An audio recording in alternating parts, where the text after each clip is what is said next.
Buenas tardes, muchas gracias Ignacio, gracias Aldo por la invitación. Bien, la práctica es muy clínica porque es lo que nos enfrentamos seguramente todos los que estamos reunidos hoy aquí, en pacientes con alteraciones de las paredes de funcionamiento hepático derivadas de fármacos. Estos son los puntos de la agenda, algunos conceptos fundamentales que nos ayuden a situarnos frente al paciente y mantener esto en mente. El espectro clínico del padecimiento, la frecuencia con la que ocurre, algunas definiciones que permitan una mejor conducta diagnóstica, el diagnóstico de causalidad, la dificultad en la que estriba, digamos, la comprensión del enfermo con enfermedad hepática crónica y exposición a fármacos, algunas palabras sobre tratamiento y conclusiones. Este mínimo de elementos recomendados en una evaluación diagnóstica del abordaje de DILI está en las guías del American College of Gastroenterology, que habla sobre daño hepático por fármacos. Y podría ser seguramente un resumen de lo que ustedes han venido escuchando el día de ayer y hoy en este curso tan prestigiado con tantos hepatólogos tan experimentados.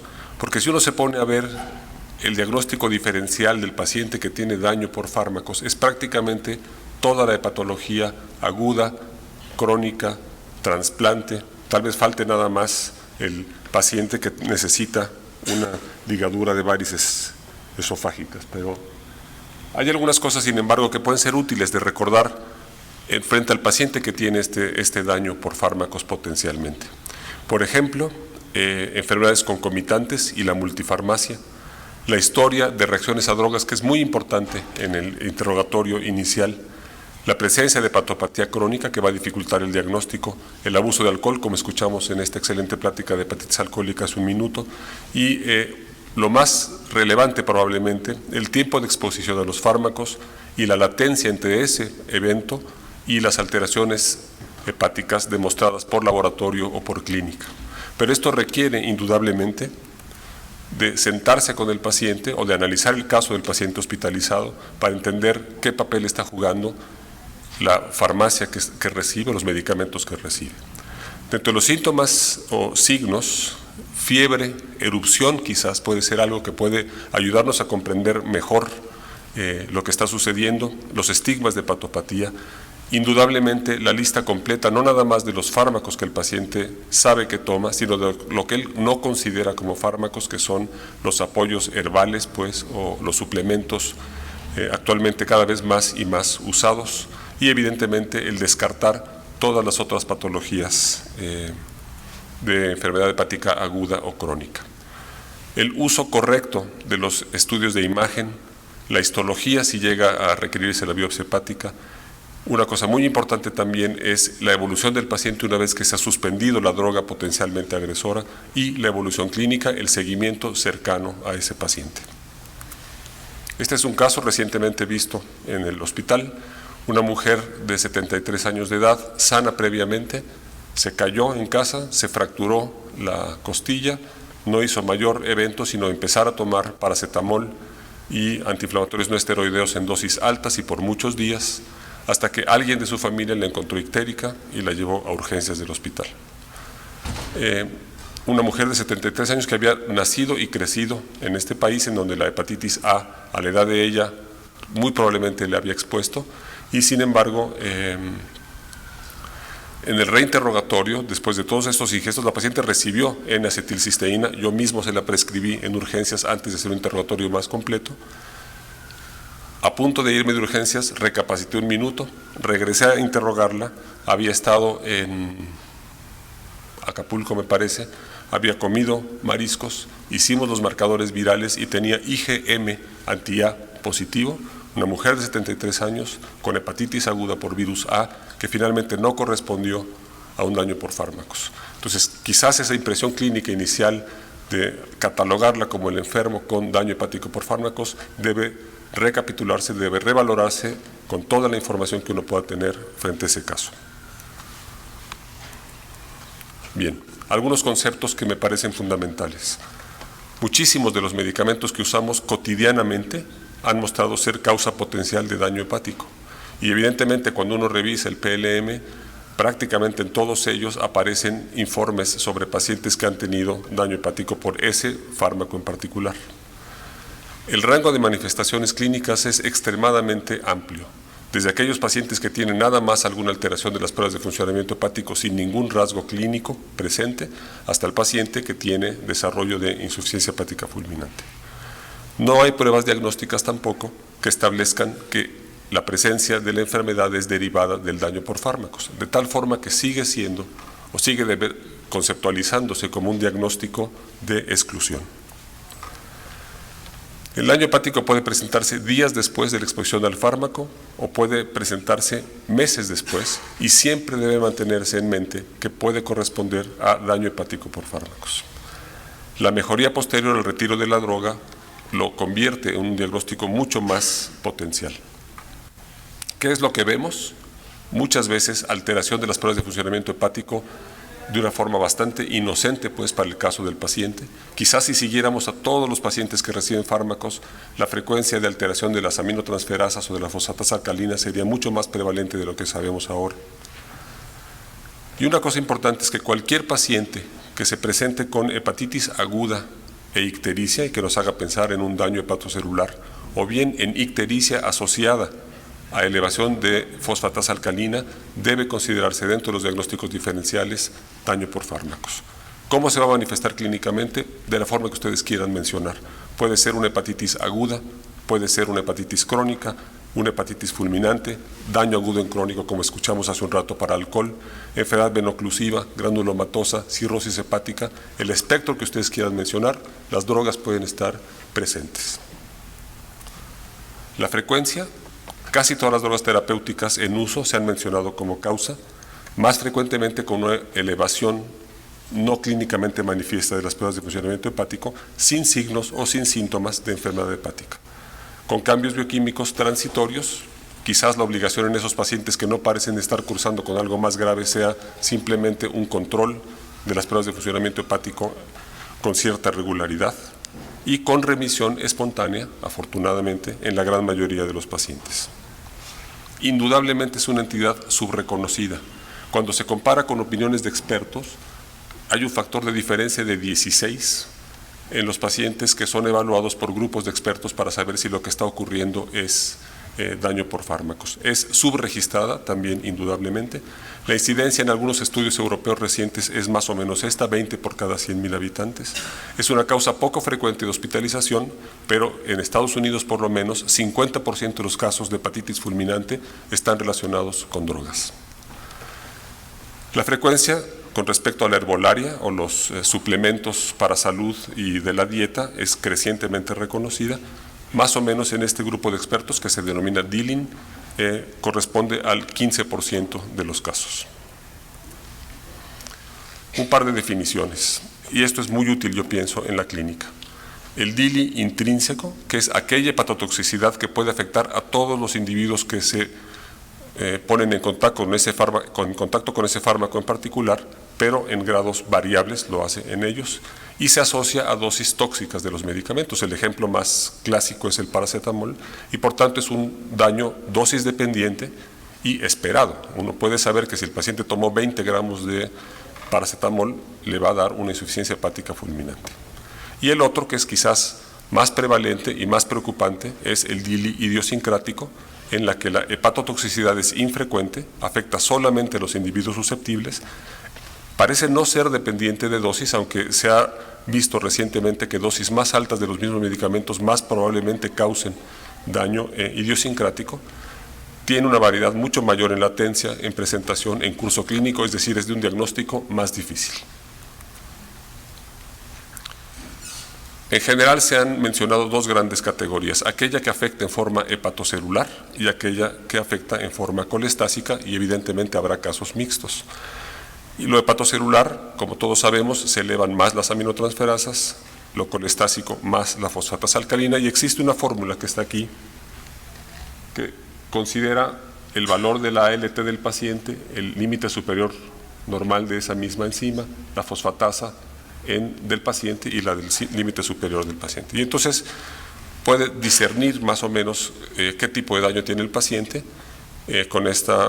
si es mayor de 5, si es menor de 5, si es de 2 a 5, y entonces lo clasifica como si es hepatocelular o si es colestásico, y quizás su principal ayuda tiene que ver con la forma de abordar el paciente para el diagnóstico final, aunque también el daño colestásico suele tener un comportamiento clínico diferente al del daño hepatocelular. El sello característico de un medicamento en particular, la latencia, el tipo de daño, la gravedad, puede ser muy variado. Puede no ayudarnos a entender qué es lo que está sucediendo. Pero hay que mantener en mente que el daño hepático grave o incluso la mortalidad considerablemente es mayor en un corto plazo en el paciente que tiene primordialmente daño hepatocelular. Y la enfermedad hepática clínicamente manifiesta en pacientes con ese tipo de daño e ictericia nos debe alertar sobre el comportamiento potencialmente grave a corto plazo en ese caso en particular. Entonces, aquel paciente en que se sospeche la enfermedad, daño por drogas, que tenga aminotransferasas muy elevadas y desarrolle ictericia, todo eso apuntaría a la necesidad de una atención mucho más cercana. Bien, ¿qué hay acerca del diagnóstico? Bueno, ya vimos que es por exclusión.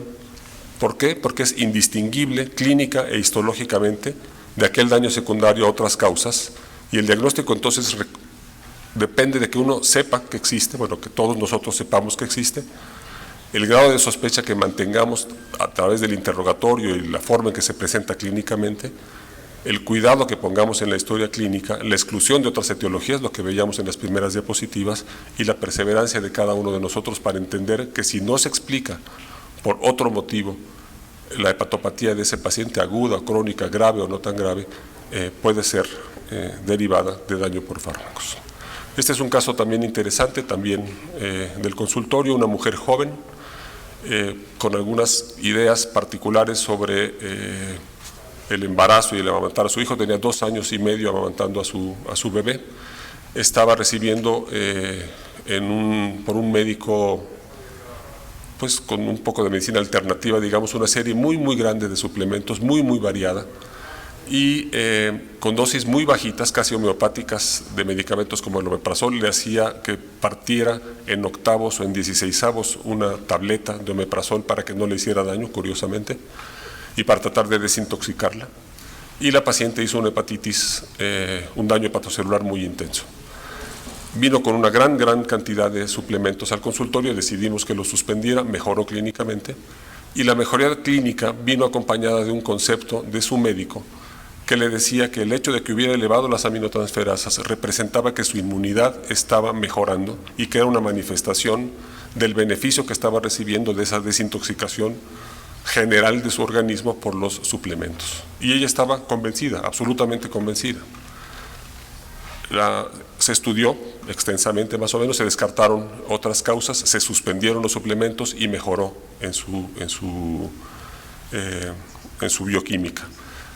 Y tardó, sinceramente, en aceptar que debería de estar alejada de estos suplementos, y de hecho su práctica finalmente fue reiniciar uno por uno, con vigilancia de su médico alternativo, los fármacos. No le he vuelto a ver, probablemente está bien, evidentemente, pero tiene un riesgo muy alto de reexposición y de un daño más grave hepatocelular. Entonces, igual suplementos, igual herbolaria, tiene que mantenerse en mente.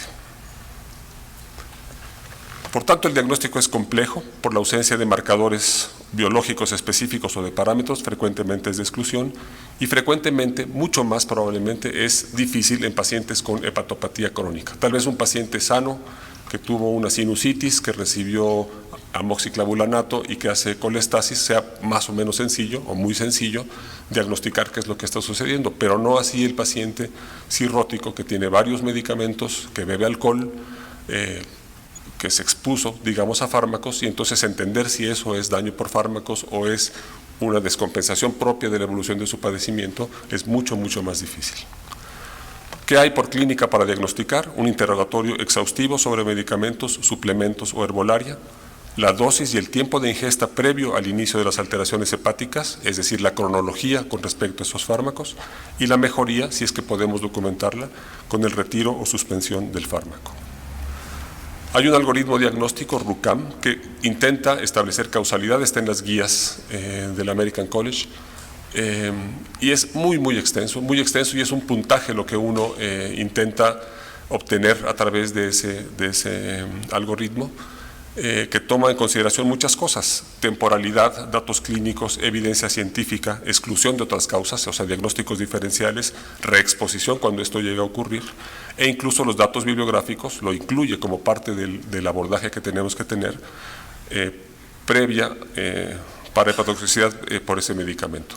LiverTox, todo el mundo seguramente lo conoce, es un instrumento muy útil para identificar si el fármaco que ese paciente tiene como sospecha de su padecimiento ha estado mencionado como daño previo. RUCAM quizás sirve mucho como un patrón útil para nosotros para ver que no estamos dejando pasar por alto otros diagnósticos potenciales en ese paciente. Completarlo debe ser muy difícil, yo regularmente no lo hago en la clínica habitual, pues, pero es un parámetro, digamos, que puede ser de mucha utilidad. ¿Qué hay de la biopsia hepática? Bueno, la biopsia evidentemente puede confirmar la sospecha clínica y algunos parámetros histológicos que los patólogos pueden mencionarnos como que apuntan hacia daño por fármacos. Puede igual establecer el grado del daño como en cualquier otra hepatopatía, y puede ayudarnos a excluir otras etiologías. En estas mismas guías del American College hay varios puntos que me parecen muy relevantes como para mantener en mente de utilidad en aquel paciente en el que nos enfrentamos ya a una necesidad potencial de biopsiar. Uno es sospecha de hepatitis autoinmune como parte del diagnóstico diferencial. Otro tiene que ver con la evolución, empeoramiento clínico o empeoramiento de las pruebas de funcionamiento hepático a pesar de la suspensión del fármaco. Luego hay ya algunos parámetros de medición con respecto a cómo se comporta la ALT en caso de daño hepatocelular, cómo se comporta la fosfatasa en caso de daño colestásico. Y una cosa importante, si ese paciente está recibiendo un fármaco vital, digamos, para el control de su enfermedad, y puede ser necesario reexponerlo al fármaco. Finalmente, aquel paciente que tiene un daño crónico de hígado y se sospecha fármacos como parte de esto, un tiempo muy largo, 6 meses, también es susceptible de ser candidato para una biopsia hepática. Entonces, a manera de resumen hasta aquí, la historia clínica completa, los medicamentos y los suplementos herbales, calcular si es más un daño hepatocelular o un daño colestásico. De acuerdo a esto, si es hepatocelular o mixto, elegir aquellos diagnósticos diferenciales que tienen que investigarse: hepatitis virales, autoinmune, evidentemente un ultrasonido será útil, y Wilson u otros virus, y llegar incluso a la biopsia hepática. Y cuando es el daño colestásico, quizás son los estudios de imagen los que más nos van a dar oportunidad de descartar la otra gran parte de colestasis, que es la obstrucción. Evaluar los datos de causalidad y diagnóstico, entender que puede haber etiologías que no son DILI, por mucho que nos pareciera, revisar la literatura a través de LiverTox y de PubMed, establecer un juicio clínico para el diagnóstico de DILI y consultar si hace falta con otros expertos o con el RUCAM, por ejemplo, que pueda ayudarnos a entender si el paciente tiene o no tiene ese diagnóstico. Esto es algo que seguramente ven o verán con mayor frecuencia cada vez, y son los hombres o mujeres con una intención de mejorar su fortaleza, su masa muscular, etcétera, todos los suplementos, los anabólicos que pueden llegar a usarse en los gimnasios y en muchos lugares. Y este es el caso real de un paciente de 38 años que eventualmente vio al doctor Torre también después de verme a mí, y con un daño colestásico muy importante por anabólicos. Lo llevamos incluso a una biopsia. La biopsia, por fortuna, descartó un daño crónico, dejó los anabólicos y mejoró paulatinamente. Hay algunos intentos, bueno, serios y mucha investigación al respecto para tratar de entender si hay, a través de metabolómica, de farmacogenómica, de proteómica, forma de identificar tempranamente aquellos pacientes susceptibles de un daño por fármacos y relacionados con algunos fármacos en particular.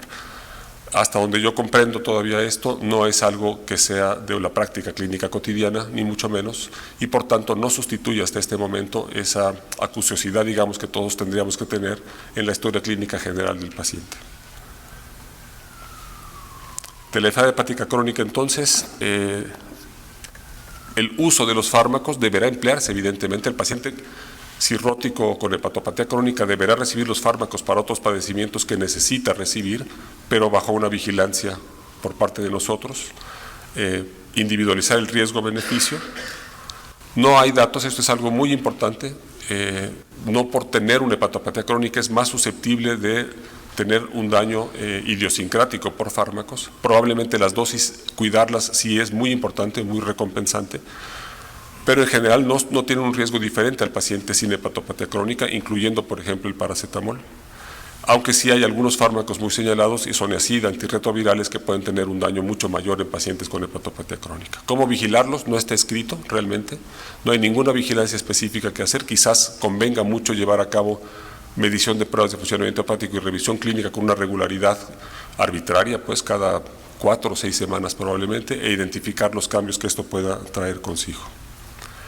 El tratamiento, sin duda ninguna, es la suspensión del fármaco agresor, la N-acetilcisteína en casos de daño por acetaminofén, y se ha intentado llevar la N-acetilcisteína a otras causas de hepatitis fulminante o de daño de insuficiencia hepática grave, pero ha sido útil nada más en adultos y en etapas tempranas del padecimiento. En niños no está aceptado y etapas más avanzadas de estos casos no tiene al parecer ningún resultado. Antihistamínicos para prurito evidentemente pueden emplearse como mejoría sintomática y hasta el momento urso y esteroides no han probado un beneficio como el que deseáramos. En conclusiones, el daño hepático inducido por medicamentos tiene manifestaciones muy amplias. No existen pruebas diagnósticas para el diagnóstico y por tanto se considera un diagnóstico de exclusión.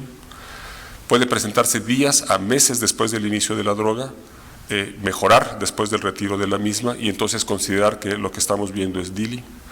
Y esto es a través de un interrogatorio exhaustivo sobre medicamentos, suplementos, herbolaria y los estudios de laboratorio que permitan excluir otras etiologías. La biopsia hepática puede confirmar la sospecha clínica, establecer el grado de daño, excluir otras etiologías y el tratamiento, a recordar primordialmente la suspensión del fármaco. Muchísimas gracias.